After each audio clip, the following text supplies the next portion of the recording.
নম্বর ভাঙার পেছনে হাসিনার বক্তব্য দায়ী। ঠিকই বলেছে। আপনি কথা বলছেন কেন? আপনি একটা ঝগড়াটে মহিলা। ৩২ নম্বর ভাঙার পিছনে শেখ হাসিনার বক্তব্য দায়ী। আমির হামজা ওয়াজটি সম্পূর্ণ শুনে যাবেন। আমার মনে হয় আলা তাকফু মা লাইসা লাকা বিহি ইলমুন, যে যেটা জানে না ওই বিষয়ে তার কথা বলা ঠিক না। ওনার নাকি যতগুলো ডিগ্রি এখন শুনছি সব টাকা দিয়ে কিনা ডিগ্রি।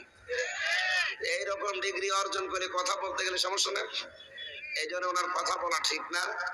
আমার মনে হয় ওনার মুখে সেলাই করে দেওয়াই ভালো। জানু, যে কোনো কথা বললে জানু জানু জানু। স্বামী বলছে তুমি আমার এত ভালোবাসো, আমার জানু বলে ডাকো। জানু আর বলতে বেশি সময় লাগে তো এই কারণে। আপনি যা করেছেন, আপনার এত বড় নাম আমি নেব কি করে? এই কারণে ছোট করে ডাকা হয়।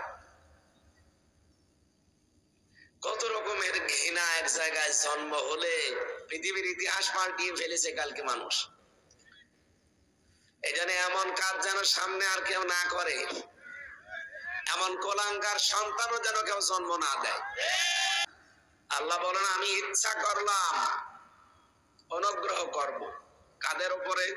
আলাল্লাযীনা ইসতুদঈফু ফিল আরদ, ওই দেশে জমিনের উপরে যাদেরকে ফেরাউন দুর্বল করে রেখেছিল।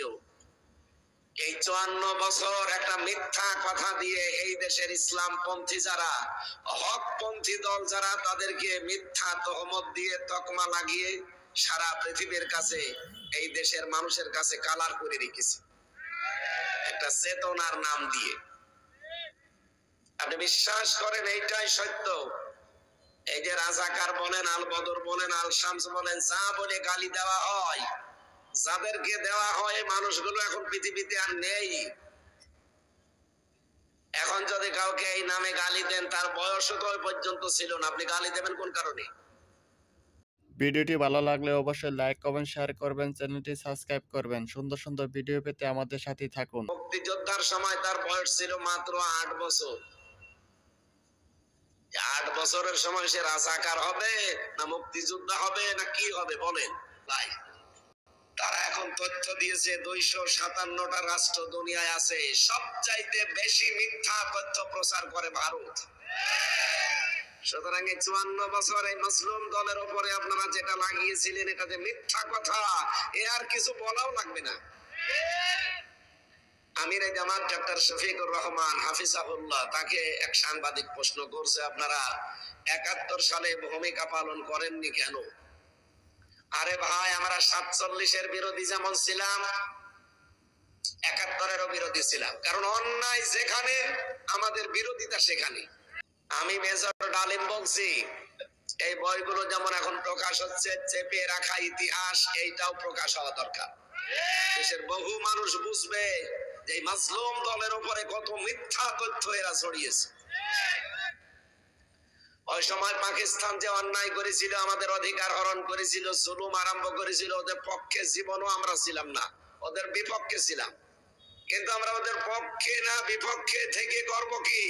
যেখান থেকে আমরা ট্রেনিং নিয়ে আসবো ভারতে, ওখানে আমরা মুসলমান পরিচয়ে গেলে আমাদের জীবনেও তারা মেনে নিত না। মাওলানা ভাসানী গিয়েছিল, সে একটা কমিউনিস্ট আন্দোলন করত, চীনপন্থী কমিউনিস্ট। তার নামের আগে শুধু মাওলানা লেখা আছে, এই কারণে সে 3 মাসের পরে পালিয়ে আসতে বাধ্য হয়েছে।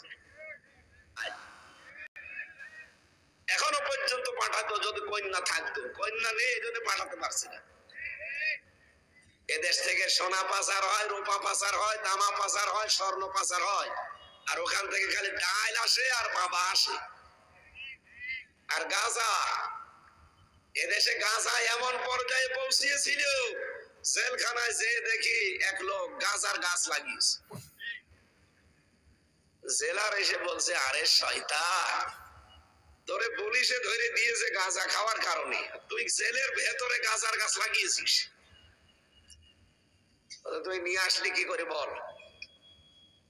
বলছে স্যার, ওই যে আদালতে গিয়েছিলাম, আমার তো বন্ধুর অভাব নেই, তারা যেহেতু খায়, ওরা আদালতে দেখা করতে এসেছিল, আর ওই গাঁজার কিছু বীজ ওইটা ওই পলিথিনের ভেতরে বেঁধে আমাকে দিয়েছিল, ওইটা আমি গালের ভেতরে দিয়ে এই জায়গায় কিভাবে যেন কায়দা করে ভেতরে ঢুকে চলে এসেছি, মেশিনও আমার ধরতে পারে না।